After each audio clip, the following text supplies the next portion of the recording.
Então, vamos lá. Então, vamos à nossa oração, unindo nossos pensamentos, os nossos sentimentos, os nossos corações, nesse momento em que a gente se dedica ao aprendizado à luz da doutrina espírita. Pedimos ao Pai que o Senhor ilumine nossas mentes, ilumine nossos corações, abrindo nossas inteligências, o nosso entendimento, para que possamos assimilar todos os conhecimentos aqui obtidos, que a doutrina espírita vem trazer para nós, a fim de nos libertar da ignorância, principalmente das questões do mundo espiritual. Que o Senhor nos ajude, nos dando força, ânimo, saúde e disposição sempre na nossa vida para seguir em frente, enfrentando todas as dificuldades e vicissitudes com muito amor no nosso coração. Que o Senhor nos dê clareza na nossa mente, no nosso espírito, para podermos entender melhor as suas leis e os ensinamentos de Jesus, para que possamos colocar em prática todos os dias de nossa vida com muito amor no nosso coração, tendo sempre o nosso Mestre Jesus como guia e modelo de todas as horas. Fortalece-nos, ó Pai, na fé ativa, na fé viva, inabalável, na esperança de dias melhores e na certeza da vida futura. Louvado seja o teu nome em todo o universo, ó Pai, bendito seja o teu nome em todos os mundos, hoje, agora e sempre. Que assim seja.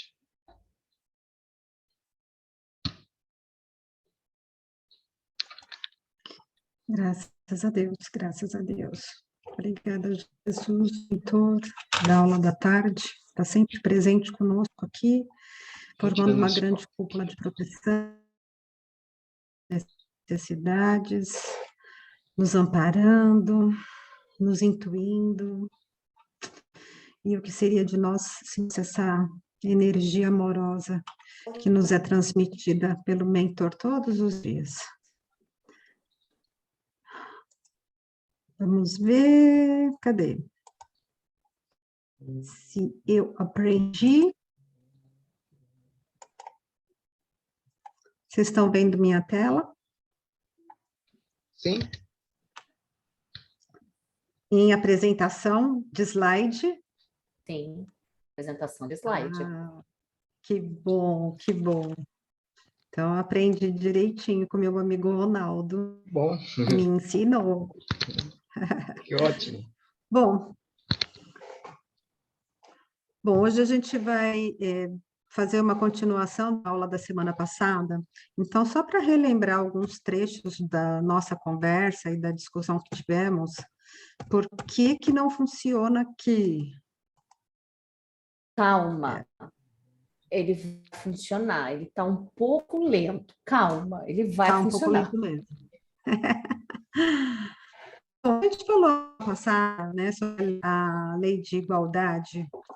Somos iguais perante Deus, o sol brilha para todos. A gente fez uma discussão nesse sentido, até para entender por que que os espíritos, de repente, trazem essa frase para nós, e essa uma frase tão comum no nosso vocabulário, sem entender, na realidade, que ela é muito real, além do que a gente imagina, não é mesmo? A gente falou a respeito da desigualdade de aptidões, o grau de aperfeiçoamento que cada espírito realiza em sua reencarnação, as experiências adquiridas que a gente vai fazendo a cada reencarnação, a cada vivência. E é interessante esse fortalecimento que os espíritos nos trazem, quando eles dizem que todas as encarnações nós fizemos um aprendizado, e para essa encarnação que nós estamos vivenciando, onde a nossa consciência está expandida e a gente consegue compreender um pouco mais além do que talvez tenhamos compreendido em vidas anteriores, em vivências anteriores, nós trazemos conosco essas aptidões, esses aprendizados, e isso é muito bacana de estar fazendo essa percepção, porque isso vai além do que a gente imagina. A gente muitas vezes imagina que existe um término no nosso progresso, na nossa vida, e na verdade não existe término, é um aprendizado constante, e nós vamos fazer muitos outros, além desse que estamos fazendo no momento. Desigualdade social, quando a desigualdade social está relacionada com o comportamento que o homem adquire. Então, qual é o meu comportamento? Como eu estou comportando? Como eu estou me comportando diante das pessoas, diante do meu trabalho, diante dos compromissos assumidos como mãe, como esposo, como filho, como trabalhador. Então, é muito importante estar atento ao nosso comportamento, porque é esse comportamento que vai gerar o que a gente está vendo hoje na humanidade. Então, que essa mudança comece através de nós, porque muitas vezes nós queremos uma mudança do lado de nós, sem olhar para nós mesmos e percebermos que a mudança não está do lado de fora, ela está em nós, na individualidade de cada um. A gente falou também sobre a desigualdade das riquezas.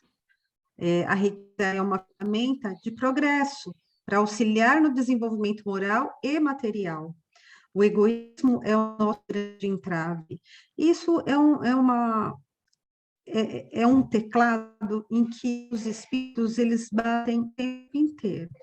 E o tempo todo, em todas as atividades espíritas que nós fazemos, nos estudos, nas literaturas, os espíritos, eles insistem nessa coisa do egoísmo. E o que é o egoísmo? Será que eu sei? Hoje, eu já tenho entendimento suficiente para perceber que existe um traço de egoísta em mim? Então, essa é uma pergunta para a gente se fazer todos os dias. E falamos sobre, continuando das provas das riquezas, né? E ele traz, os espíritos trazem que tanto a riqueza quanto a miséria nada mais é do que uma prova. Como nós estamos nos comportando diante dessas provas? A gente parou na pergunta 810, que diz: sem fraudar a legalidade, podemos dispor dos nossos bens de maneira mais ou menos equitativa? Quem assim o faz é responsável, depois da morte, pelas disposições testamentárias? Nós fizemos uma discussão a esse respeito para saber se aqueles que ficam com os nossos bens têm responsabilidade em relação a esses bens e de que maneira nós adquirimos. Nós fizemos essa... E eles falam que toda ação traz os seus frutos. Os das boas ações são doces e os das outras são sempre amargos. Sempre entender bem isso. E essa é uma situação muito bacana da gente perceber quando nós dizemos que tudo que nós deixamos sair volta, isso é certo. E essa resposta, os espíritos deixam isso bem claro. Porque se eu fizer coisas boas, vão voltar coisas boas, vão multiplicar coisas boas, eu vou deixar exemplo de coisas boas, e talvez os meus herdeiros, eles vão continuar essa obra no bem.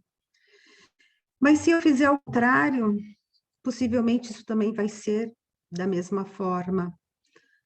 E assim são as experiências que a gente vai vivenciando. E aí ele continua: a igualdade absoluta das riquezas é possível e existiu alguma vez?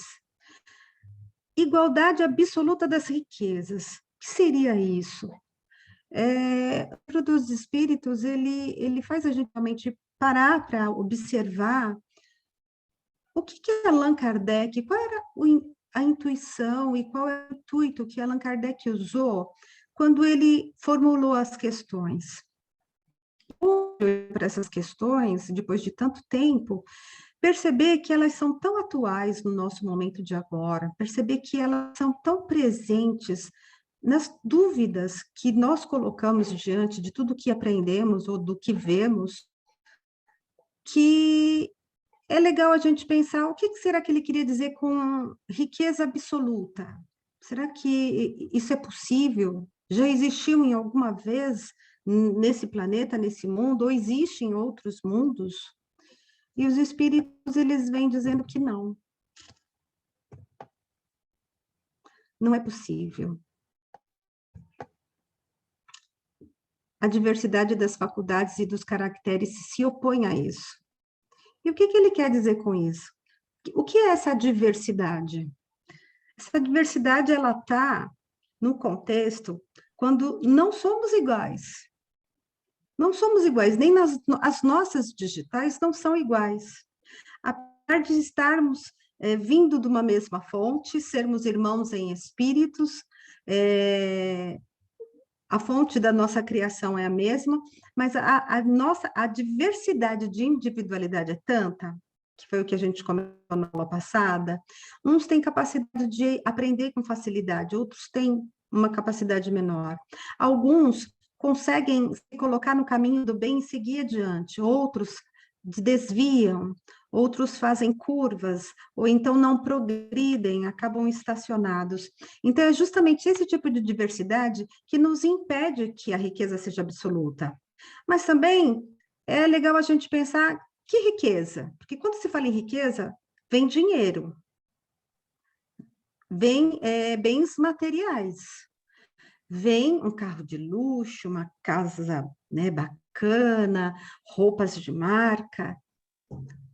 Mas será que ele estava se referindo somente a isso? Será que a gente não pode expandir esse leque e ir para outros setores, para outros vetores desse sistema? O que vocês acham? Vocês acham que é possível esse leque? Eu acredito. Eu gosto de colocar vocês para participar. Eu acredito que sim. Bom, boa tarde, gente. Eu entrei um pouquinho atrasada, me perdoem, mas eu acredito que sim. Eu acho que quando a expressão riqueza, né, o termo aí, riqueza, eu vejo, né, que é mais do que só a questão material, né? A gente tem dons, a gente tem possibilidades, capacidades individuais que não deixam de ser riquezas, né? Que são talentos, vamos falar assim, né? Não só a questão material. E eu penso que essa diversidade, seja tanto da questão material, mais ou menos, uns mais, outros menos, ela é necessária, porque é uma engrenagem, né? A gente precisa de um certo movimento, né? Quem tem mais, tem um olhar sobre dispor um pouco, repartir, desenvolver esse lado. Quem tem menos, buscar se desenvolver para conquistar mais, né? Para progredir, que seja não só espiritualmente, mas moralmente também, que faz parte da nossa evolução. Então, eu vejo que o termo riqueza é mais do que questão material, e acho que é salutar a gente pensar que deve haver uma diferença. Essa diferença, ela traz um equilíbrio, como eu vejo. Nossa, perfeito, perfeito, é exatamente isso. Eu Olha, gosto muito do livro dos Tânia, Espíritos, porque eles nos dão essa possibilidade. Pode falar. eu penso diferente, desculpa, foi a Paula que falou, né? Porque aqui ele está falando bens materiais mesmo. Porque na resposta dos espíritos, ele já fala das diversidade de faculdades, aí entra a inteligência, capacidade, esse negócio. O que ele está se referindo mesmo é os bens materiais. O material não é distribuído de forma igual para todo mundo. Aí ele responde aqui embaixo. Porque nem todos têm as mesmas capacidades de gerir esses bens materiais, tá? Então, eu penso e acho que realmente é isso. Ele está falando de bens materiais e não de faculdades materiais. Porque aí você divide as faculdades, acho que mais para frente vai falar, divide de formas igualitárias. Primeiro que vai dar uma merreca, desculpe o termo, para cada um, tá? E segundo, nem todos vão saber gerir essa riqueza. Na aula passada eu falei do filho pródigo. E o pai distribuiu a riqueza. O que ele fez? Aniquilou tudo, porque ele não tinha capacidade. Então, eu penso e acho que é dos bens materiais que ele está falando, sim. Sim, ele está falando dos bens materiais, mas a minha pergunta foi, será que dentro dessa pergunta nós não podemos ampliar, abrir um leque diante dessa pergunta? Porque quando você fica preso na letra, no vocabulário aqui, no caso, você fica só nessa coisa da matéria física. Mas a intenção dos espíritos não era que a gente fizesse isso, que a gente não ficasse preso nisso. A intenção era ampliar. Então, a minha questão que eu coloquei foi, será que nós não podemos ampliar isso, sair da matéria e ampliar? Eu acho, eu penso que tanto o que você colocou agora é uma questão que é importante, como o que a Paula também colocou, é uma questão que sai um pouco desse sistema absoluto da matéria e entra para que você amplie o seu poder de reflexão, para poder estender essa pergunta e fazer com que ela tenha utilidade, que ela seja muito mais útil do que o que ela já está sendo. Eu posso fazer uma colocação? Pode. Eu entendo a questão que o Macário colocou, e realmente, naquele momento, acredito que a divisão das riquezas, né, ela ficaria realmente, caberia receber pouquíssimo, né? Só que também entra a questão do mérito, que também entra o que a Paula também falou. Então, eu acredito que hoje, mesmo trazendo para a nossa realidade, trazendo esse questionamento para 2022, continua não sendo possível, porque, na verdade, a gente precisa entender que nós precisamos ensinar as pessoas a se desenvolverem, a crescerem. E quando a gente fala em dividir a igualdade absoluta das riquezas, não somente do caráter da pessoa, da aptidão, não somente da questão de como ela convive em sociedade, iria acabar gerando justamente o contrário, iria acabar gerando uma discussão de quem tem, por assim dizer, mais direito. E, na verdade, nós acreditamos, o Espiritismo nos mostra que nós somos merecedores porque nós trabalhamos para isso, somente que nós pertencemos a nós mesmos e nenhum homem pode nos tirar esse direito. Perfeito também. Você vê que todas as ideias, elas saem dessa questão. Tanto a ideia que o Macário colocou, quanto a ideia que a Paula desenvolveu, quanto essa teoria que você acabou desenvolvendo junto tudo isso. Você vê que o gostoso de ler o Livro dos Espíritos é poder trazer todas essas ideias e fazer uma só, fazer um conjunto desse progresso, dessas questões, e ampliar para que realmente nós nos coloquemos numa situação de humanidade para progredir e melhorar. Então, de que forma a gente vai compreender essas questões e de que maneira nós vamos atuar nela?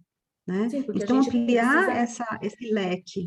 Sim, porque a gente precisa, para que nós, como espíritos, para que a nossa evolução aconteça, a gente precisa estender a mão para o próximo, a gente precisa ajudar o próximo, nos humanizar, independente Exatamente. da riqueza que nós temos, se é muito, se é pouco, é sempre estender e praticar a caridade. Então, é isso que a gente precisa aprender, e é aí onde está a nossa evolução. Exatamente, isso mesmo. E aí eles completam, né? Por conta de várias reencarnações e as experiências adquiridas, a gente vai fazendo esse contrabalanço. E como disse a Paula, é um movimento que precisa de algo que impulsione para que esse movimento possa acontecer. É uma dinâmica, viver é uma grande dinâmica. E a gente está aprendendo isso a cada dia. Se a igualdade das riquezas não é possível, acontece o mesmo com o bem-estar? É interessante essa dicotomia que ele coloca. Ele faz uma comparação da riqueza com o bem-estar. Será que o bem-estar está relacionado à riqueza? E os espíritos, eles comentam que não, mas o bem-estar é relativo a cada um, o bem-estar é relativo, e cada um vai gozá-lo, vai gozar desse bem-estar, quer dizer, a cada um pertence o seu bem-estar. Então, não é uma coisa igualitária para todos, porque muitas vezes uma pessoa pobre tem um bem-estar tão maior quanto uma pessoa que tem posses financeiras, que tem posses materiais. Se todos se entendessem bem, que aí entra o que a Verônica falou, nós, com certeza, distribuiríamos com mais versalidade e viveríamos melhores. Porque o verdadeiro bem-estar consiste no emprego do tempo de acordo com a vontade, e não em trabalhos pelos quais não se tem nenhum gosto. Então, como eu estou trabalhando, como eu estou atuando, é necessário que exista um sentimento em relação a tudo que eu faço. Como cada um tem aptidões diferentes, nenhum trabalho útil ficaria por fazer. O equilíbrio existe em tudo e é o homem quem o perturba. Quer dizer, esse desequilíbrio somos nós mesmos que causamos. E aí tem uma nota no rodapé que diz assim: no mundo de hoje existem problemas, já vem provocando tentativas de solução.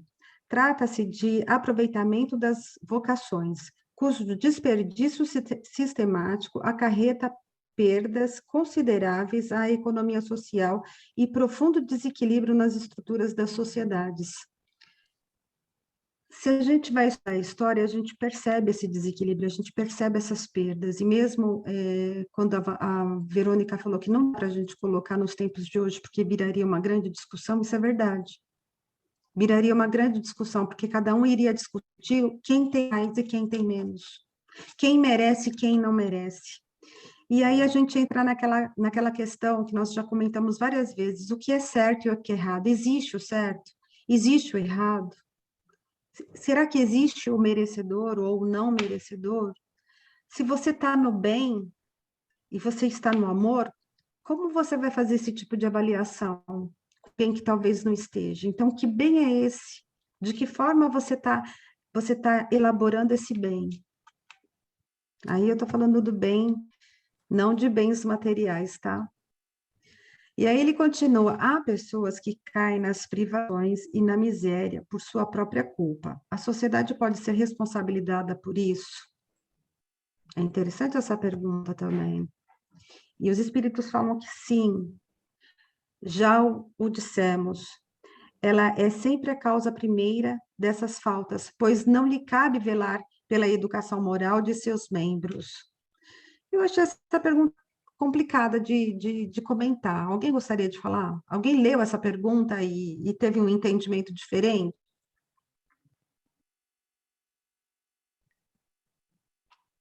Bom, esse trechinho, pois não lhe cabe velar pela educação moral de seus membros, eu acho que é o questionamento assim: uma sociedade justa, bem estruturada, ela deve ter como base não necessariamente a igualdade, né, mas o bem-estar comum, né?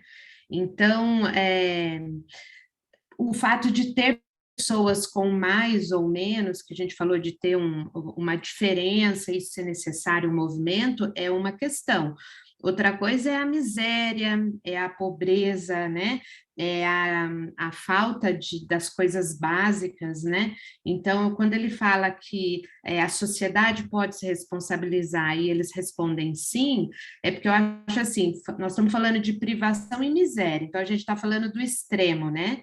E o extremo numa sociedade justa, né? Ela não deveria ser, não deveria existir, a gente não deveria conviver com ela, né? De uma certa forma, a gente, em muitas ocasiões, a gente se sensibiliza, mas muitas vezes a gente deita a cabeça no travesseiro à noite e a gente não perde o sono pensando que tem tanta miséria no mundo. A gente meio que vai ficando cego às necessidades de quem está próximo, ou às vezes até de quem está mais distante. Então, eu acho que é parte de uma sociedade educar para buscar um equilíbrio, mesmo que seja uma gentileza, uma doação do tempo, uma colaboração para ter uma sociedade melhor. Então, eu entendo que é por isso que eles respondem sim, e que a gente tem que pensar na educação moral como um princípio de uma sociedade mais justa, né, voltada mais para o lado humano. Tá? Mas aí também, Paula, eu acredito que entra a questão do nosso próprio preconceito.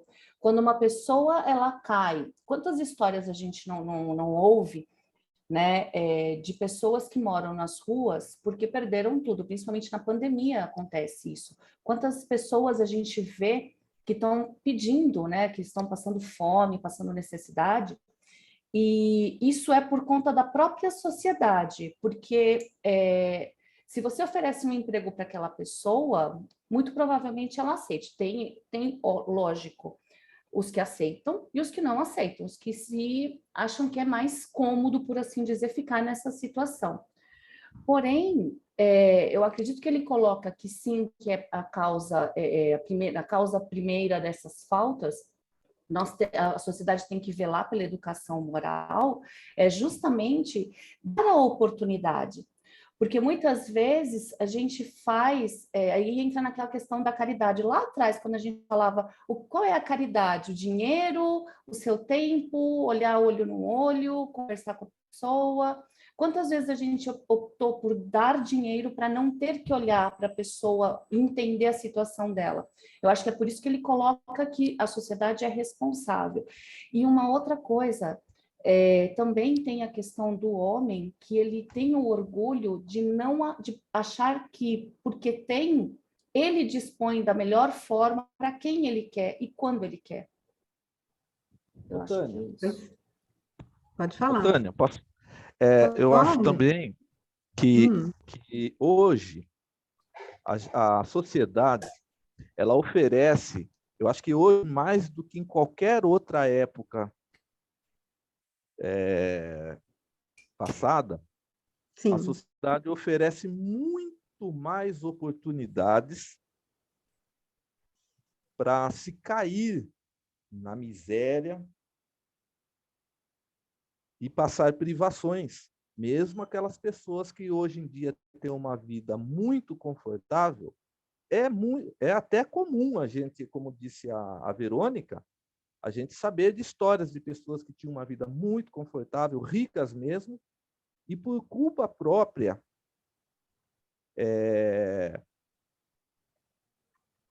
embarcaram numa aventura qualquer, que hoje a internet dá isso direto com esses golpes, assim, e a pessoa passa da riqueza à miséria em pouco tempo.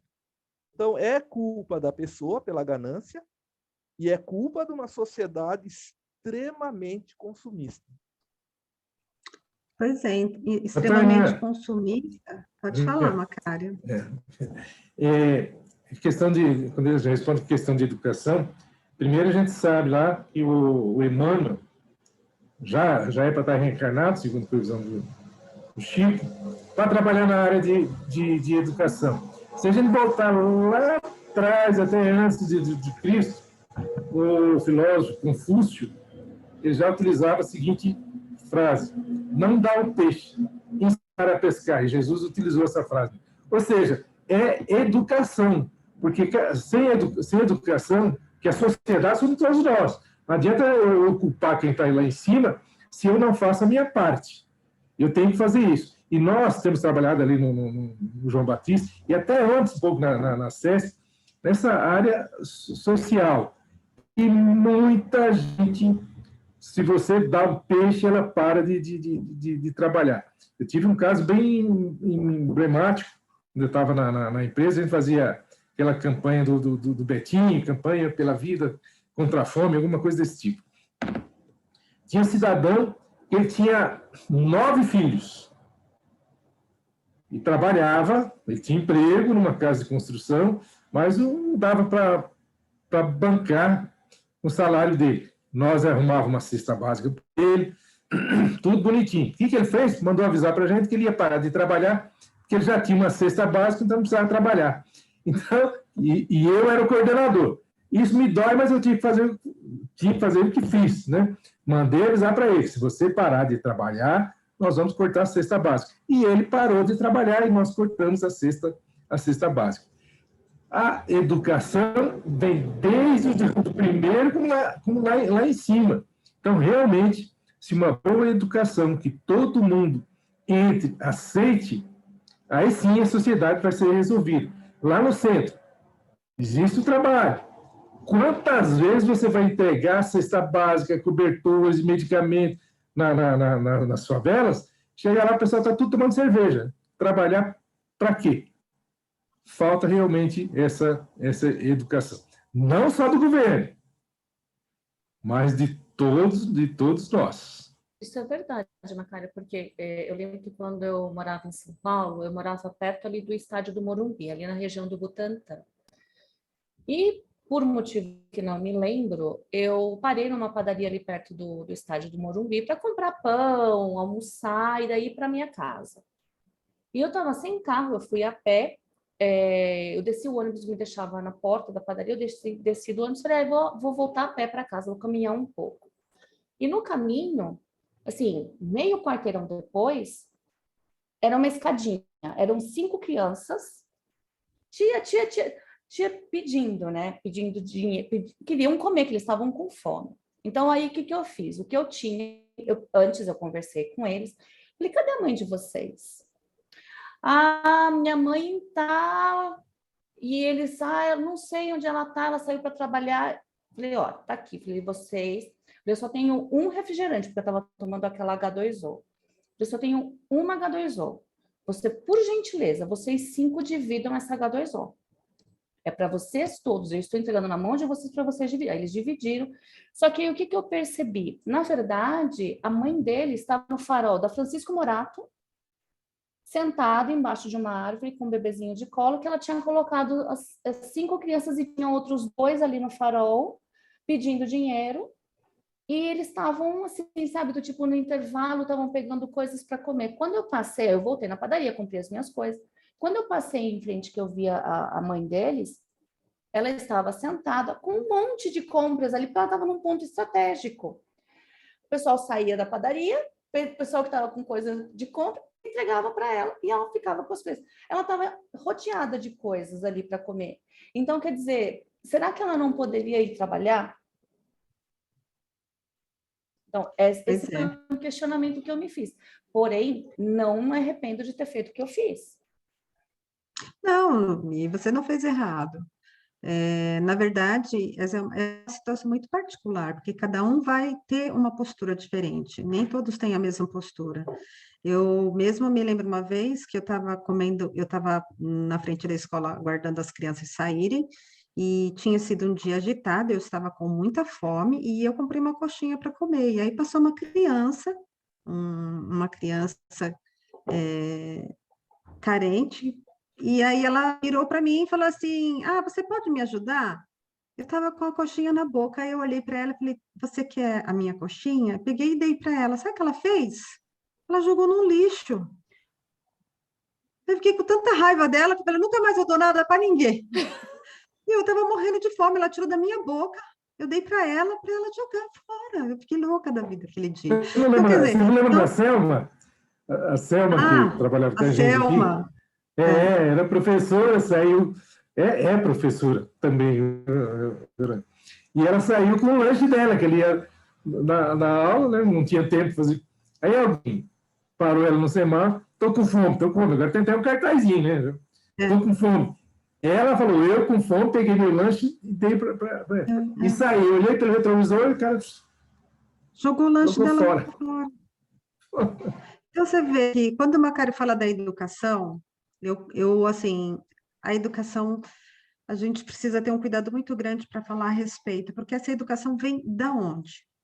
De quê? No momento, o acesso à educação que nós temos, que nem hoje, nós temos acesso à educação. Muito mais do que tínhamos há uns 40 anos atrás. Hoje você tem supletivo, você tem ensino de adulto, você tem ensino de infantil. Hoje, acho que hoje precisa de um esforço muito grande da sociedade, independente de que fator financeiro ela tenha, de vontade para fazer alguma coisa, porque hoje você não faz nada se não quiser. Você não estuda se não quiser. Perfeitamente, Tânia, até me permite, porque hoje a facilidade, quando eu comecei a entrar na escola, eu tinha uns 6 anos, por coincidência, eu andava 6 quilômetros para ir para a escola, e ia 6 quilômetros para voltar. Hoje alguém faz isso? Não. Não faz, vai sempre colocar um obstáculo para não estudar, para não trabalhar. Né? Gostaria de comentar rapidinho, Tânia, se me permite, Pode, claro. sobre a questão da educação, né? A gente voltando lá na lei de sociedade, a sociedade, ela fala que, na lei de sociedade, digo que todos nós somos seres gregários, ou seja, todos nós nascemos para viver em sociedade, né? Para a gente evoluir, isso é básico. E quando a gente vive em sociedade, existem regras para se cumprir, né? Deveres, direito, óbvio, né? Se a gente quer que uma sociedade funcione direitinho, tem que ter isso aí. A sociedade, ela se baseia em alguns pilares, né? A educação, para mim, é o principal deles, né? A educação, tem o saneamento básico, tem economia, tem saúde também, que é importante, mas sem educação, você não faz nada disso aqui em cima, porque a educação era que te liberta da ignorância, né? Ela que faz você ter um entendimento do que é certo e do que é errado. Mas, antes de tudo, a gente tem que entender que a educação começa em casa. É o primeiro berço do nosso espírito, é a minha família, meus pais, minha mãe, meus irmãos, somente meus pais, né? E eles vão responder por isso. Porque em casa, os pais, eles realmente educam, eles vão transmitir para a gente valores morais, princípios morais. Pelo menos era isso que minha mãe me trazia, meu pai me trazia. Oh, você não pode ir assim, falando disso, você não pode fazer isso que é errado, né? E ele me explicava o que era certo e o que é errado nessas questões morais. Tá? Me educava em outras coisas? Sim. A escola, ela é uma extensão dessa nossa família, né? Ela vai nos dar, como sou eu que falo, são alguns filósofos, alguns catedráticos que falam, a escola ela vai nos dar instruções de matérias que a gente tem que entender para a gente escolher depois uma profissão e ela fortalecer esses conhecimentos em nós, né?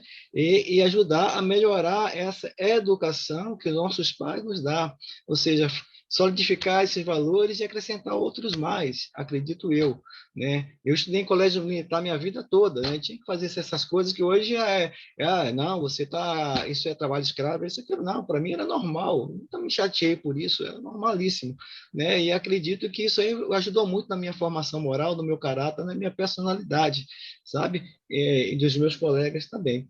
E nesse sentido, é o que ele coloca aqui, né? A, a sociedade é responsável porque se você tem uma sociedade que ela te educa e essa educação te mostra que os valores morais realmente são importantes para a formação do seu caráter, para a formação de um homem de bem, né? Porque quando você lê lá o homem de bem lá ali no Evangelho, você vê o que é que precisa ser um homem de bem, né? Não é pouca coisa não. Então, para você ser um homem de bem, ou seja, essa sociedade aí, ó, ele fala assim, ela é responsável por essa educação que está dando para mim também, essa formação de caráter em mim, fortalecendo aquilo que meus pais me davam. Então, se essa sociedade começa a distorcer esses valores morais em outros para tentar me falsear algo que não é verdade, ou seja, o que é que ela vai formar em mim? O que é que a gente está vendo hoje na sociedade de hoje?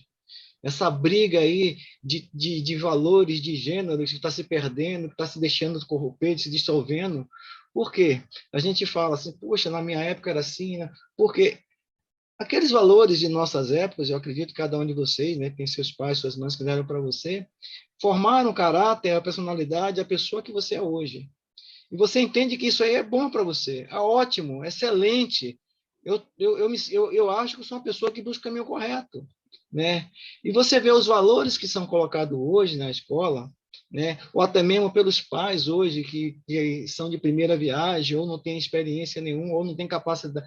São pais assim de, sei lá, de aventura, vamos falar assim, porque acha que ter filho é uma coisa simples, Mas ter filho qualquer um pode educar, entendeu? E aí você vê, né? E você quando você faz essa comparação, você puxa, parece que tanta coisa se perdeu, né?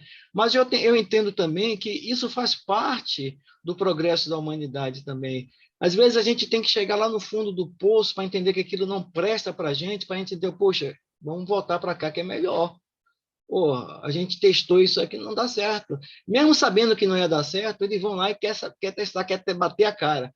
Tá? É óbvio, se a sociedade fosse igualitária, uma sociedade moralista mesmo, dos valores cristãos, com certeza, essas coisas não iriam passar, porque as pessoas iam estar se respeitando, iam estar colaborando com a outra, iam estar mostrando as coisas que é certo, não estaria enganando as pessoas para poder tirar proveito em benefício próprio, por interesse próprio. Ou seja, é uma coisa muito complexa. A gente ia filosofar aqui a tarde toda, ia fazer um seminário sobre isso aqui, e a gente vai entender que realmente educação é pilar, é base na sociedade, mas uma boa educação, como ele fala aqui, ó, é frequentemente a má educação que falseia o critério. E quem é que dá essa má educação? Começa onde?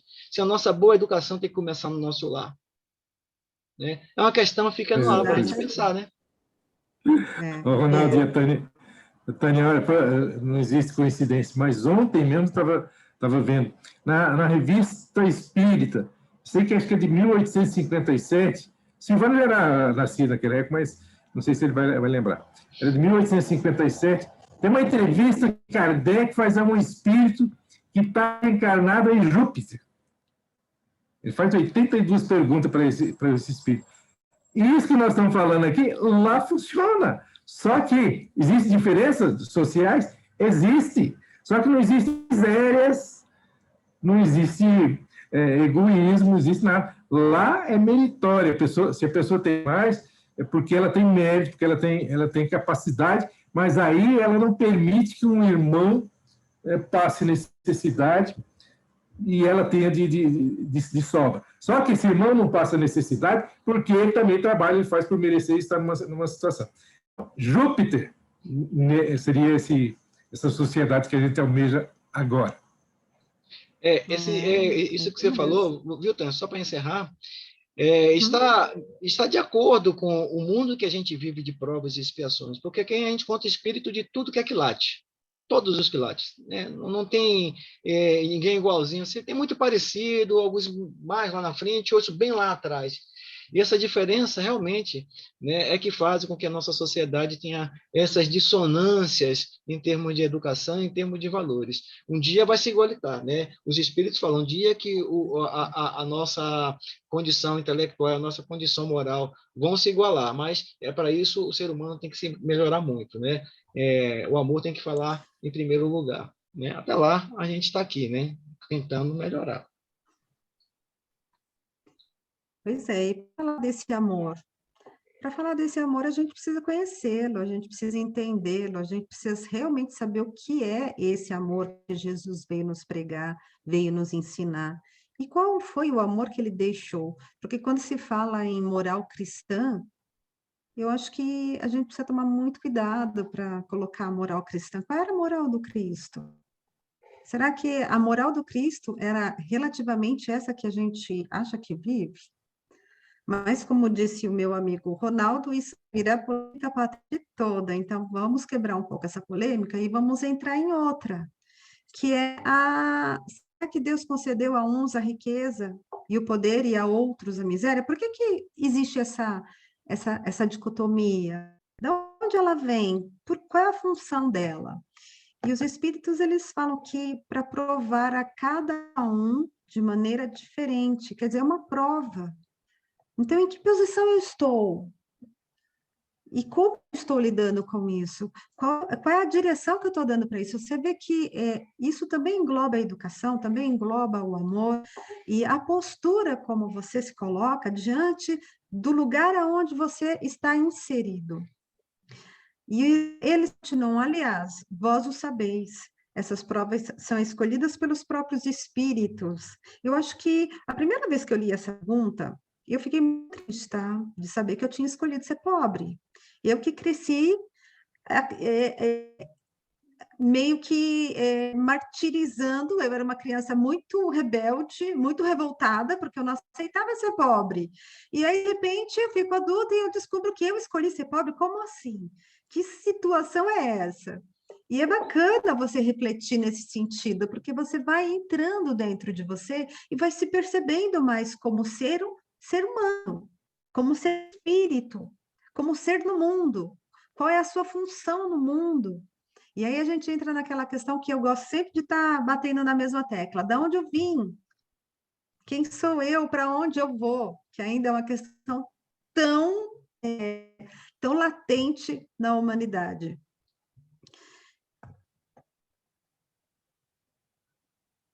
Qual dessas duas provas é a mais perigosa para o homem? A da desgraça, que é da pobreza, da miséria, ou a da riqueza? E os espíritos são perfeitos na colocação deles, ele tanto uma como a outra. Quer dizer, eu tanto posso fracassar como uma pessoa pobre e e não seguir adiante, e não fazer as coisas que eu precisava fazer para progredir, e ao contrário também, que a gente tem visto, como a mídia está muito perto de nós, a gente tem visto isso com mais frequência, que foi o que vocês colocaram anteriormente, pessoas ricas caindo, perdendo tudo, e pessoas que vieram com posições ricas justamente porque tinham um progresso para desenvolver, tinham uma dinâmica para desenvolver, como disse a Paula na questão dela, e acabam não conseguindo fazer esse desenvolvimento. Ô, Tânia, Pode falar. a boa notícia é que eu acho que a gente está sendo aprovado aqui na pobreza, né? Então, na próxima vez, a gente vai se reencontrar todos ricos. Será? As altas rodas da sociedade, né? Vai estar todo mundo. Exatamente. E a primeira vez que eu vi a versão, quando eu li o livro Brasil, Coração do Mundo, Pátria do Evangelho, você vê que o nome ele confunde, você acha que o Brasil vai ser a pátria que vai receber evangelho, então você meio que engrandece um pouco.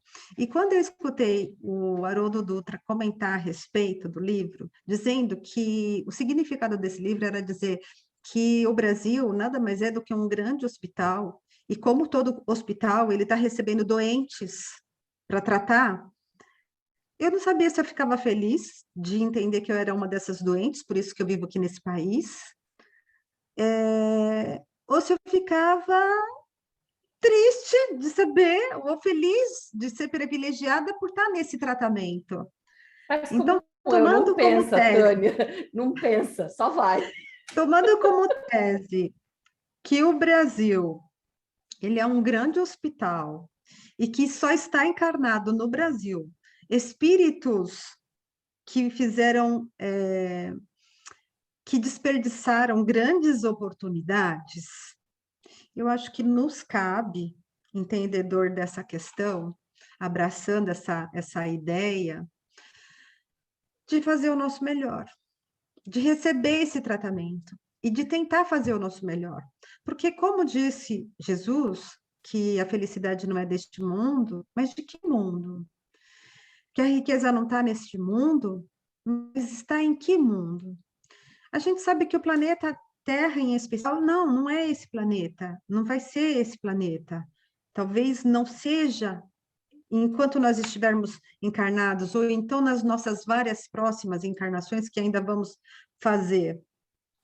Mas ele vai ser um instrumento que a gente vai precisar para aprender, para poder seguir para esses novos planos, para poder seguir para uma Júpiter, como disse o Macário, e poder vivenciar lá, e poder fazer essa experiência lá, e poder, sabe, gozar dessas benfeitorias. E que benfeitorias são essas?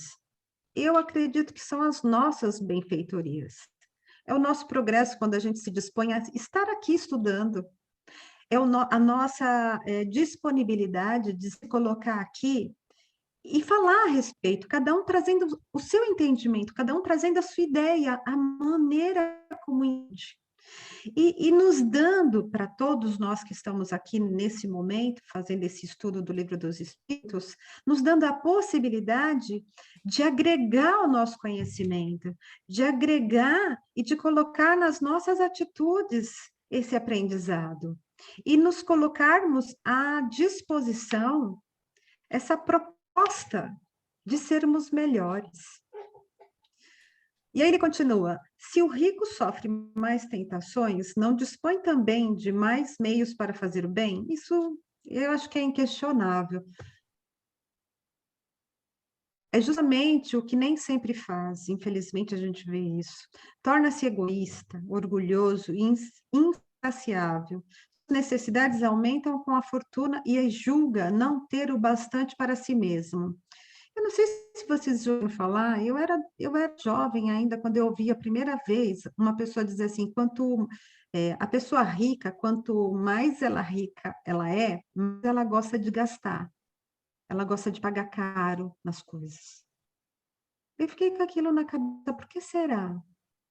E aí, quando eu me deparei com esses estudos, eu pude perceber o quão vulneráveis nós somos a tentação. O quanto a nossa personalidade, o nosso caráter ainda é vulnerável. A gente se deixa influenciar com facilidade. Então, a gente não pode falar muito do outro. Porque a gente não sabe, se estivesse na mesma posição, nós também não faríamos a mesma coisa.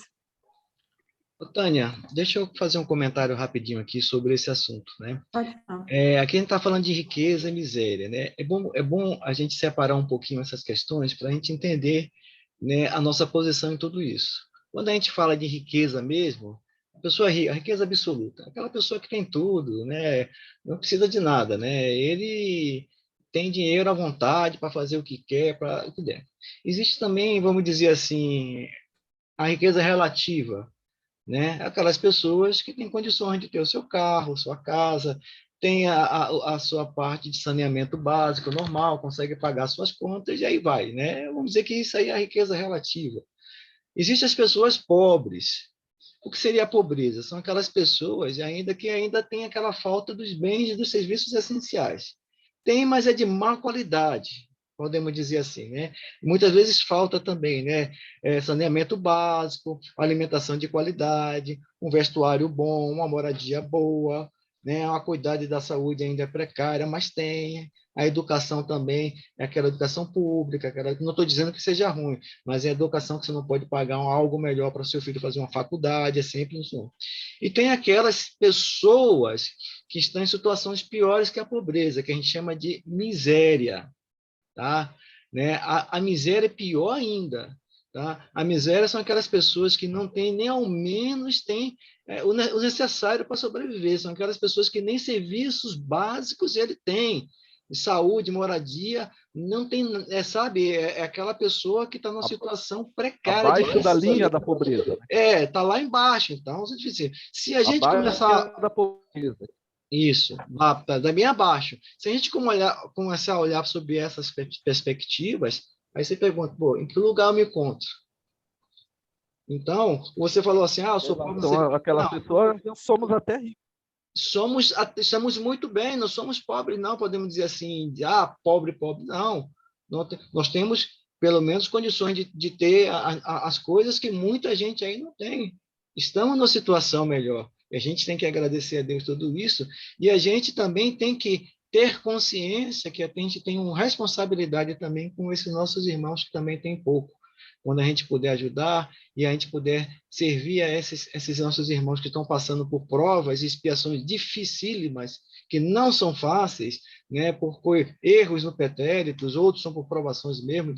Então, a gente, né, muitas vezes, somos o remédio que Deus coloca na mão dessas pessoas. A gente tem que entender isso, a gente não pode fugir quando a gente é convocado para dar um testemunho, que muitas vezes a gente inventa as nossas desculpas, tá? Então, a gente tem que, né, ver a realidade, tá?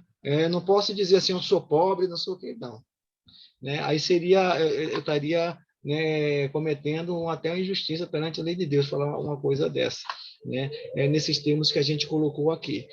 É só para a gente refletir um pouco, para filosofar, pensar um pouco sobre essas questões, né? Sobre o que esses estudiosos colocam para a gente sobre a definição de riqueza, pobreza e miséria, tá? Só para refletir. E é isso mesmo. E aí vem Jesus, né, com aquela famosa frase que causa tanta polêmica. Em verdade vos digo, é mais fácil um camelo passar pelo fundo de uma agulha do que o rico entrar no reino dos céus. E essa frase é polêmica, porque ela trouxe, a igreja transformou essa frase numa crença muito grande. Existem pessoas que se sentem pecadoras por terem coisas materiais, por terem bens, por serem ricas. Então, quer dizer, quando se fala de estudo, e se fala de bom senso, se fala de realmente pegar, ampliar a consciência, ampliar o olhar, ampliar o entendimento, para poder entrar na reflexão que o Ronaldo colocou agora, entender realmente qual a sua posição como pessoa, como ser humano, como espírito.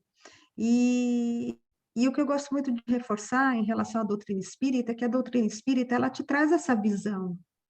ela tira a visão da matéria e te coloca uma visão profunda em relação à tua existência e à existência do outro.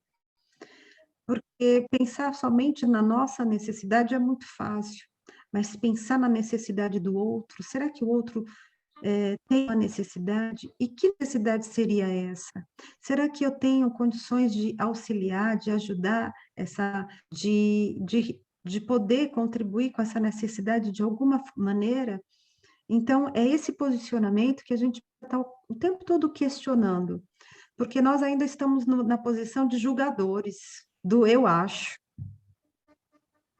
E a gente precisa sair dessa posição do eu acho. A gente precisa entrar na posição da empatia, de olhar mesmo para a necessidade do outro e colocar essa necessidade em nós também.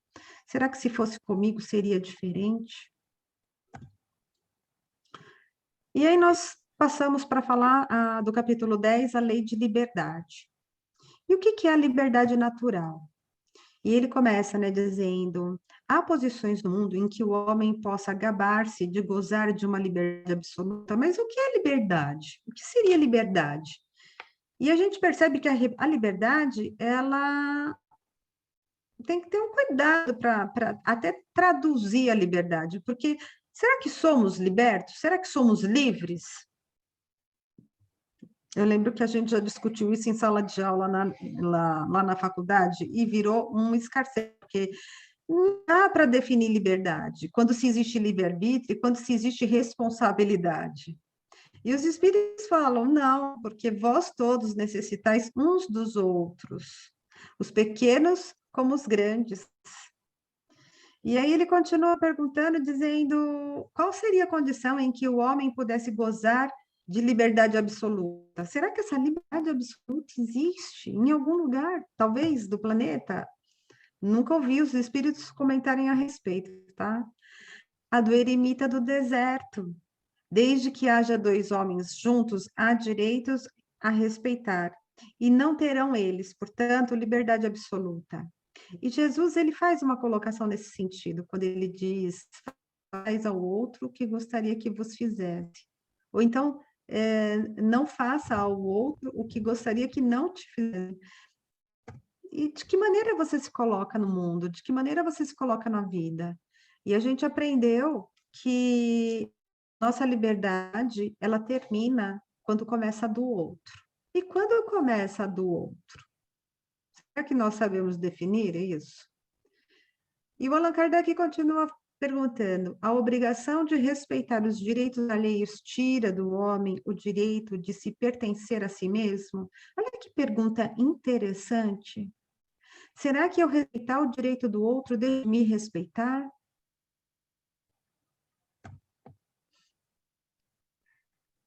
E eles falam que absolutamente, pois esse é um direito que lhe vem da natureza. Eu não deixo de me respeitar. Eu posso respeitar o outro.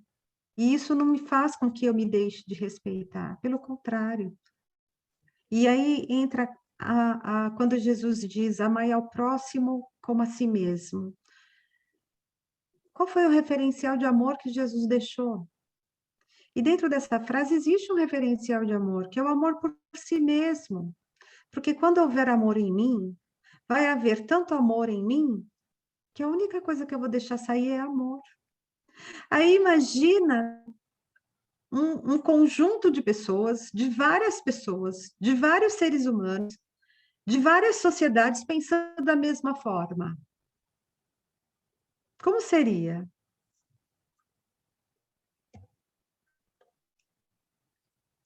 Como conciliar as opiniões liberais de certos homens com o seu frequente despotismo no lar e com os seus subordinados?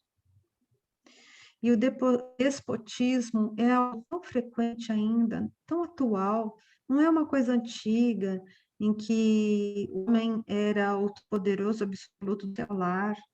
Hoje a gente já tem, né, uma diversidade, a mulher também saindo para trabalhar, a mulher também trazendo dinheiro dentro de casa, também ajudando nas despesas. Só que aí a mulher se sobrecarregou, porque ela faz jornada dupla.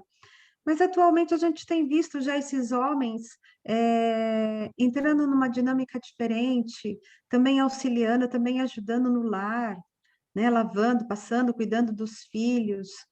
Então, olha que interessante o quanto nós ainda estamos desenvolvendo. Quando eu acho que foi o Ronaldo que fez esse comentário, que a gente está em desenvolvimento, a humanidade está em desenvolvimento. Se você para olhar, se você para refletir a respeito de tudo que está acontecendo, já aconteceu, da nossa infância, que foi tão diferente da infância de hoje, de nós adultos, tão diferente dos adultos que estão se formando hoje. Às vezes eu fico pensando, eu vejo pelos meus filhos, será que se eles tivessem que passar por todos os perrengues que eu passei, eles iam dar conta? Iam sair ilesos? Iam ser pessoas de saúde mental, com uma boa saúde mental? E a gente tem visto muitos jovens não dando conta nem da própria realidade que vive, que dirá de uma realidade mais intensa. Mas aí, voltando para o despotismo, como será isso? Será que essa liberdade, ela existe mesmo? E os espíritos respondem que possuem a compreensão da lei natural, mas contrabalançada pelo orgulho e pelo egoísmo. Sabem o que devem fazer quando não transformam os seus princípios numa comédia bem calculada, mas não fazem. Então, é a responsabilidade das nossas atitudes, como nós estamos agindo. Nós temos testemunhos. Jesus dizia que somos testemunhos. E somos testemunhos. Nós temos alguém em algum lugar olhando o que nós estamos fazendo. Nós temos alguém em algum lugar imitando o que a gente está fazendo. Pode falar. Apesar que você falou que você foi uma adolescente, uma filha rebelde, mas vou perguntar. Você discutia a ordem dos seus pais? Porque eu não usava, eu só olhava. Então, não discutia. O que ele falava, a gente tinha que fazer. Hoje, e um erro que eu acho meu, o que meus pais fizeram comigo, eu não vou fazer com meus filhos. Então, ficou nem tanto ao céu, nem tanto a terra, ficou no meio. Eu não dei responsabilidade para ele, como muitos pais estão falando. Então, quando você pergunta, será que eles conseguiriam sobressair se a gente tivesse dado uma alicerce forte, eles conseguiriam. Eu acho que a grande maioria de nós, como pais, instrutores, educadores, nós falhamos nesse ponto de facilitar demais, fazer por eles o que eles tinham que fazer. Realmente, numa condição dessa, muitos deles vão fracassar. É por isso que eu concordo com a ideia de que nós estamos desenvolvendo. A humanidade, na verdade, ela ainda está numa engrenagem de encaixe, ela ainda não se encaixou. Desde a sociedade que nós conhecemos como pessoas encarnadas que estamos agora, né? Eu tenho 55 anos, alguns têm mais, outros têm menos. Então, pegando por base do início da nossa idade, é a sociedade que a gente conhece, que a gente está vendo, essa sociedade já mudou muito. Hoje ela está nos apresentando um novo formato, mas um novo formato que também está entrando em questionamento, um novo formato que está criando polêmicas, um novo formato que está se criando crises existenciais muito grandes, seres humanos, de espíritos que não sabem quem são mesmo, que não se veem no corpo que estão. Então, quer dizer, você percebe, pegando tudo isso que está acontecendo no planeta, no mundo, esses conflitos internos de personalidade, de sensibilidade que a gente está vendo, a gente percebe que a humanidade ela tá ainda nessa engrenagem, ela não se encaixou, ela ainda não se encontrou. E ela não se encontrou por quê? Esse é um questionamento maior que a gente precisa estar fazendo. Quem sou eu? O que eu sou? Olhar para o espelho todos os dias de manhã e perguntar: quem sou eu? O que eu vou fazer hoje? Os princípios que professaram nesta vida ali são levados em conta em outra. Quanto mais inteligência tenha o homem para compreender um princípio, menos excusável será de não aplicar a si mesmo. Na verdade, vos digo que o homem simples, mas sincero, está muito mais adiantado no caminho de Deus do que aquele que aparenta o que não é.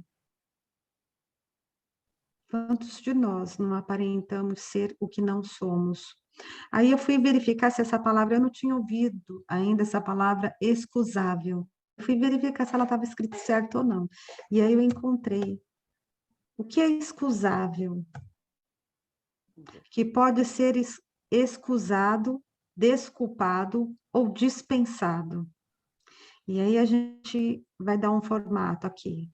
Quanto Sabe, mais Tânia, inteligente... desculpa, essa palavra, na verdade, em espanhol, para quando a gente quer utilizar uma desculpa para falar, a gente fala que a gente utiliza na excusa. Então, naquela época, existia, né, essa mescla, que não era tão separado como agora. Então, essa palavra ela ainda existe, mas existe em espanhol. Exato, então, no espanhol. Eu trouxe ela aqui porque eu falei assim, eu sei que algumas pessoas sabem, mas eu também sei que algumas talvez não saibam, não tenham tido tempo de buscar o que será. Eu acho que O é que é português essa arcaico palavra? esse. E aí, qual é o sentido que ela dá aqui? Menos excusável. Eu coloco aqui menos dispensável. Você não está dispensado de aplicar o que você aprende em si mesmo. Então, quer dizer, nenhum de nós está dispensado de nos propormos a sermos melhores, a termos responsabilidades das nossas atitudes, a assumirmos essa responsabilidade, de entender que tudo que a gente deixa sair volta, e que o que a gente deixou sair que está voltando é responsabilidade nossa, só está acontecendo porque em algum momento nós fizemos alguma coisa. Existe o nosso dedinho ali. Há Verdade homens, é que, naturalmente... ô Sônia, resumindo, né? Pode falar. A gente vai ter que prestar conta, né? Não Pois é, a gente vai existe ter que prestar isenção de conta. Ninguém vai cair responsabilidade. lá naquela situação. Como é que chama? Que a Igreja Católica fala que você vai para o... Macário que sabe, Macário, como é que chama? Vai pro Quando limbo? você vai... Vai pro Ah, tá. limbo? Não, não, é no Purgatório. purgatório. Purgatório. Purgatório, é. Fica ali em cima do muro, né? Tá aguardando o julgamento. Ou que alguém reze para você Pois sair de é, lá.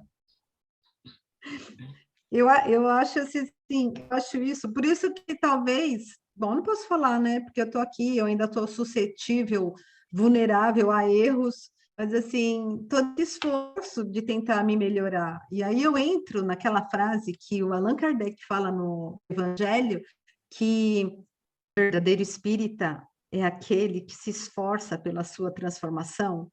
Então, eu tento estar ali, entendeu? Dentro dessa colocação. E aí, continuando aqui, há homens naturalmente destinados a ser propriedade de outros homens. E aí a gente pensa lá nos escravos. Que situação da humanidade. A gente sabe que a gente viveu lá, mas ainda bem que nesse momento eu não tenho essa recordação, entendeu? Porque vai saber que posição que eu estava, né? Toda sujeição absoluta de um homem a outro é contrária à lei de Deus.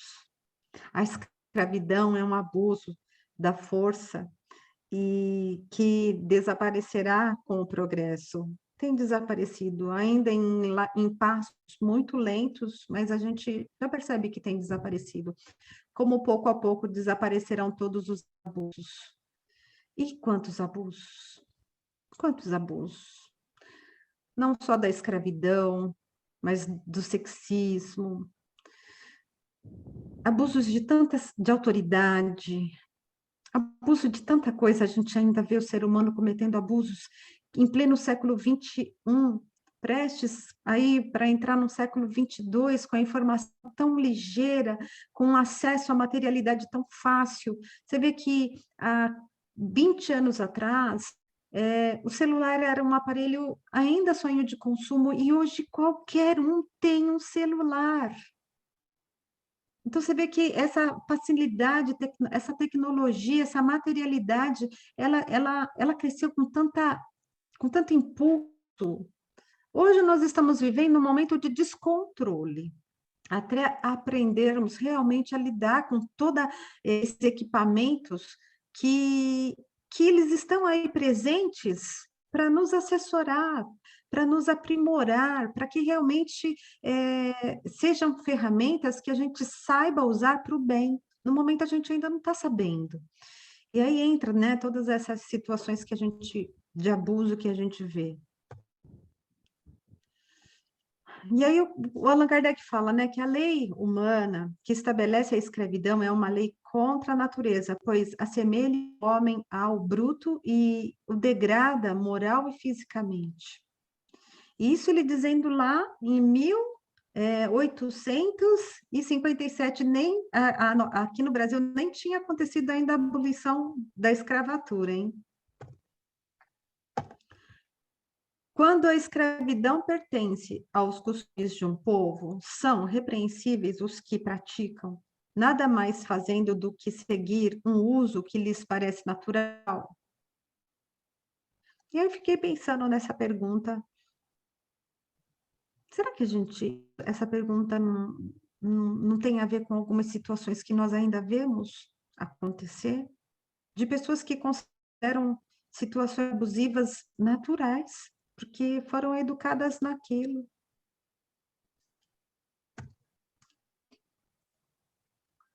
O mal é sempre o mal. Todos os vossos sofismas não farão que uma ação má se torne boa. Mas a responsabilidade do mal é relativa aos meios de que dispões para o compreender.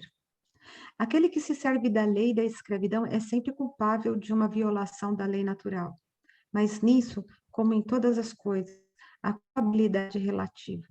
Sendo a escravidão um costume entre certos povos, o homem pode praticá-la de boa fé, como uma coisa que lhe parece natural. Mas desde que a sua razão, mais desenvolvida e, sobretudo, esclarecida pelas luzes do cristianismo, lhe mostrou no escravo o seu igual perante Deus, ele não tem mais desculpas.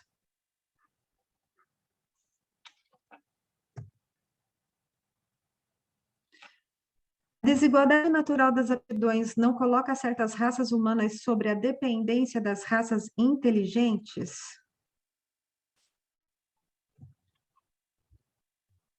E eles falam que sim, para as elevar e não para as embrutecer, ainda mais na escravidão.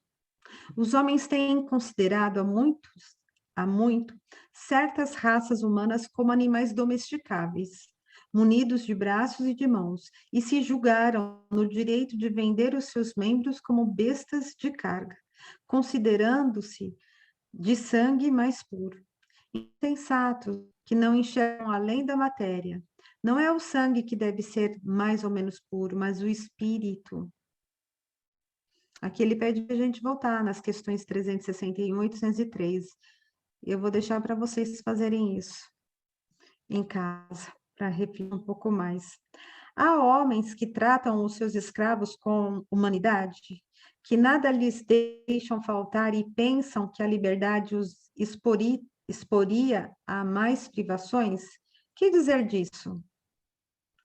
Aí, olha que interessante, talvez, assim, quando eu li essa pergunta, eu me lembrei dos passarinhos.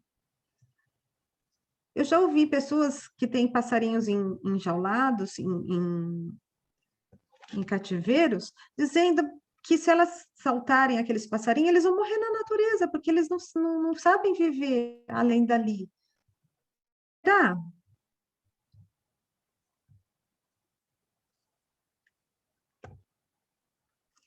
Diga que compreendem melhor os seus interesses. Eles têm também muito cuidado com os seus bois e os seus cavalos, a fim de tirarem mais proveitos no mercado. Não são culpados como os que os maltratam, mas nem por isso deixam de usá-los como mercadorias, privando-os do direito de se pertencerem a si mesmos. Aqui, para mim, no meu entendimento, ele está estendendo essa pergunta, porque ele sai da escravidão humana para ir para a escravidão do animal. Será que o animal também não tem os mesmos direitos de gozar liberdade como nós? Será que eles realmente, a condição deles é essa que nós criamos, que o ser humano criou, que o homem criou? E hoje a gente vê pessoas engajadas em ONGs, lutando pela liberdade dos animais, lutando para que a gente não faça mais testes químicos com animais, lutando, eu lembro daquela moça lá subindo aquele navio para tentar salvar as baleias, a brasileira que foi presa, não sei se vocês se recordam, que eu fiquei pensando, Jesus, a mulher brasileira saiu daqui para ir lá no meio do mar gelado, subir lá naquelas... Então, você vê que nós temos essas pessoas existem, e elas estão aí lutando pelos direitos também, não só nosso, de ser humano, mas de um todo, de seres vivos.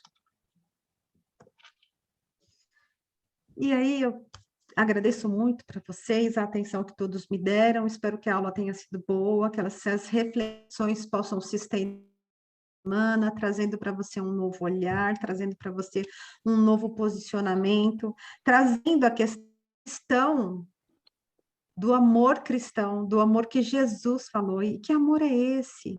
Amar ao próximo como a si mesmo, amar a Deus sobre todas as coisas, com todo o teu amor, com todo o teu entendimento.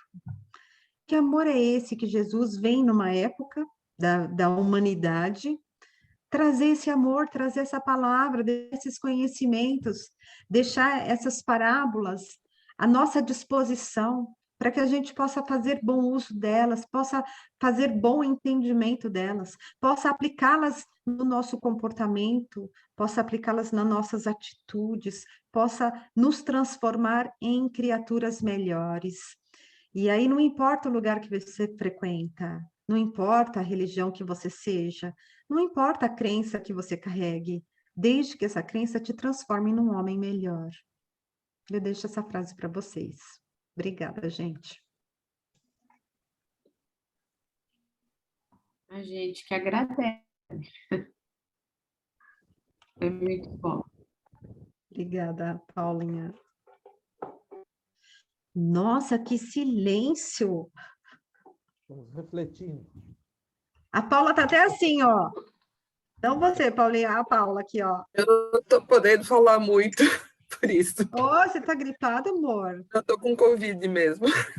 Tá com Covid? Eu, minha mãe e minha irmã, as três. Pegaram todos vocês Covid? Quer falar boa tarde para todo mundo aqui, ó? Minha filha aqui, ó. Boa tarde. Boa tarde. Essa Covid tem um amigo nosso lá que ainda lembra quando saiu o carro a álcool, ela, um dia você ainda terá um. Então hoje nós estamos com a Covid. Um dia todo mundo vai pegar. Aqui em casa a gente também está assim, mas não é Covid, não. Fizemos o teste e deu negativo. Aqui já deu uma varrida legal. É o H4Z7, alguma coisa. Na hora ele muda de número, né? Parece uma equação matemática, tudo primo. não vi. É tudo primo da Covid isso aí, viu? Aqui em É casa... tudo primo. O remédio é o mesmo, esses corticóides é horrível, né? Nossa, esse negócio parece que você está em Júpiter. Foi promovida. A minha filha veio dizer aqui, ó, como ela não pode dizer que eu tô com a câmera aberta, ela escreveu aqui, eu comprei pão com mortandela, você quer tomar café? Eu quero. Gente, aproveitando esse finalzinho aí, vamos ter a aula no dia 13 ou não? Vamos pegar essas férias aí direto? Gente, olha, eu vou ser franca com vocês. Eu gostaria de entrar de férias. Eu estou super precisando. Como eu falei, eu não estava sabendo. Então, o que vocês decidirem. Então, Foi deixa um para dia que a fazer uma gente teve uma presencial aula de conversação. no retorno. Vamos tirar férias. Tá bom. Presencial no retorno. Uma presencial no retorno. Isso. Uma presencial no retorno. Martário, nós vamos voltar, não vamos voltar? Como que ficou acertado? Então, a gente está autorizada a voltar. À noite, a gente não está autorizado porque não tem espaço para todo mundo. Precisa ainda do distanciamento. E não temos, mas para nós à tarde temos. Agora, a dificuldade é, por exemplo, a Roseli, a Gabi, que disse que não poderia. Eu também não. Você também não? Não. Mantém, Eu faço a noite com a Carol. Mantém virtual. Eu voto por continuar online, mas de vez em quando a gente se encontrar ali também, né? Não?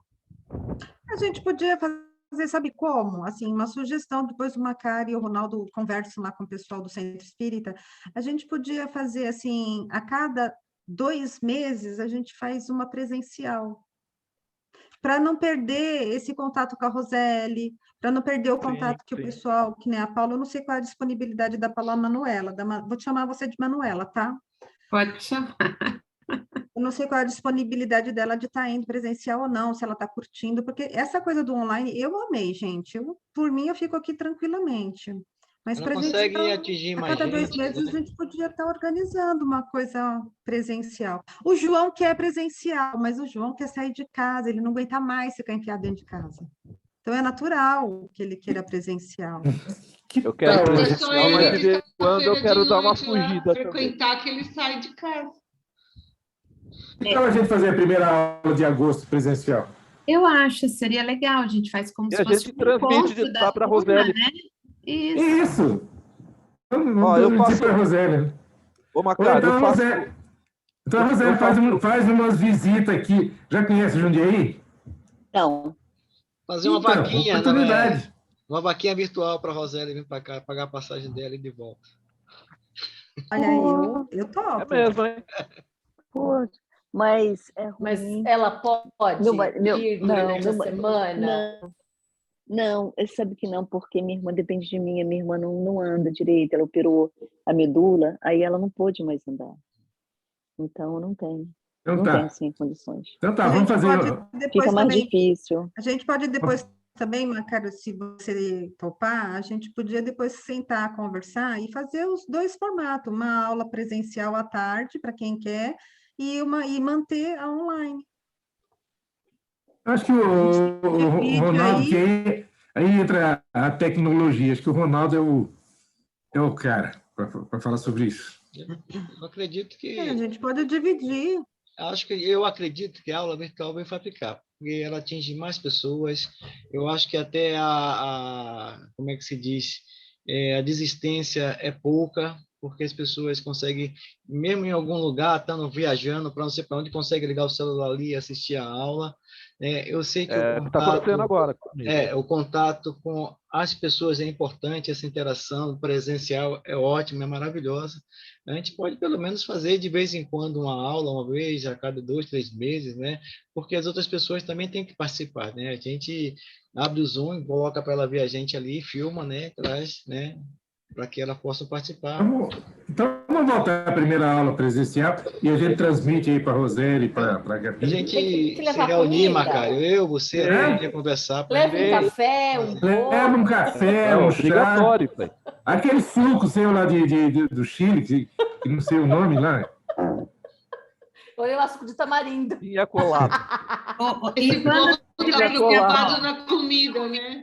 É o chá de coca. É o chá de coca que ela traz. Dá chá de coca. A gente volta quando, então? 3 de agosto? Quando? 3 de agosto? Chá de coca? Tem gosto de Coca-Cola? Não, tem gosto de mato. Eu pessoalmente... Pergunta isso aí para o ex-goleiro Zete, que era o chá de coca. A gente fala da planta cocaína? Falando nisso, você tomou? Vocês tomam? É normal? Eles vendem lá na Colômbia como vende no mercado, um chacejinho. Então, ele tomou quase foi. Nós vamos voltar às palestras de agosto, que é aniversário do centro, que é dia 16 de agosto, faz aniversário também da morte do Elvis Presley. 4 sábados, 4 palestras, vão ser presenciais, tá? Nós vamos estar divulgando ao longo desses dias, em agosto, todos os sábados de agosto. Lá na creche, Pessoal, né? Vai ser lá na creche. Tá? Não, presencial. Então, Às vai 15 ser horas. presencial. Às 15 horas, todos Antes os de 15 horas. todo sábados mundo de ir agosto. embora, deixa eu fazer um pedido. Então, tá Fazer bom. um Vai lá. pedido para todos. Por favor, curtam lá os nossos vídeos, a nossa aula da tarde. Quanto mais curtidas tiverem, o YouTube, ele mantém lá a aula, ele não tira. E fora que você está prestigiando e estimula outras pessoas também a assistirem. Então, por favor, coleguinhas, entra lá, dá uma curtida, Toca no meu prestigia sininho, nossa toca no aula, meu sininho lá divulgue. do Ronaldo, lá toca no Toca no sininho. sininho, curte a página. Se inscreve no Divulguem seu canal. na Compartilha. página. Eu partilho. Então tá bom, gente. Peça aí, Então, Macário. ó, ficou Só mais um definido detalhe. primeira aula presencial. Oi? Em Julho não. Então, julho não. Agosto. Agosto. Só em agosto agora, Agosto Rosé. presencial. Mas vamos transmitir para você, Rosé.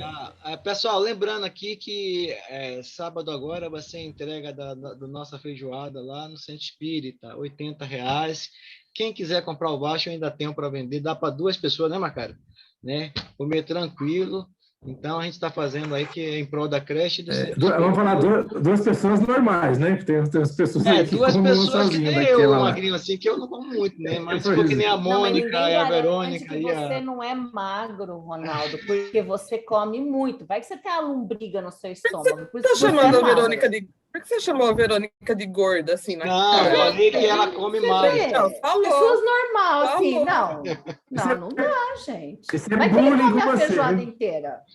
Tá bom, pessoal? Gente Então, magra, gente, come então- 20 Uma coisa vezes também. que eu como. Olha, eu tô- Meninas e durante meninos. a aula, a Tânia estava explicando e vou falar uma coisa. Nós, espíritos, é a nossa última chance de melhorar, hein? Porque a gente já passou em todas as religiões e não Sim, entrou eu na até linha. mudei de país, né, bem? Quando a Tânia falou que o Brasil, eu falei, entrega para Deus e vai. Entendeu? Porque Então. até, nem no país que eu nasci eu tô. Eu não interrompi a aula da Tânia aquela hora, mas que é assim, ó. Ou a gente entra na linha agora ou esquece, que a gente já caminhou em todas. Ô, Mona, é você que está falando ou é o espírito que está falando aí, hein? Só agora que você fala Eu isso acho aí, que é o espírito, Analisa. porque eu escutei uma voz falando assim, ó, é para vocês entrar na linha agora. Mas só agora que você me fala isso, Mona Me Lisa. chamou de gorda. Gente, só mais um recadinho. Vamos entrar então de férias, tá? Hoje é a nossa última aula do semestre, voltamos dia 3 de agosto, mas como orientadora espírita que sou, se vocês precisarem de alguma coisa, é só me chamar no WhatsApp, que a gente combina um horário para conversar, tá bom? Mona Lisa já sabe, a Gabi também, o Silvano também. Se as meninas Paula, a Rosélia, a Verônica, de repente precisar de algum auxílio, alguma ajuda em alguma coisa, por favor, é só chamar lá no WhatsApp, tá bom?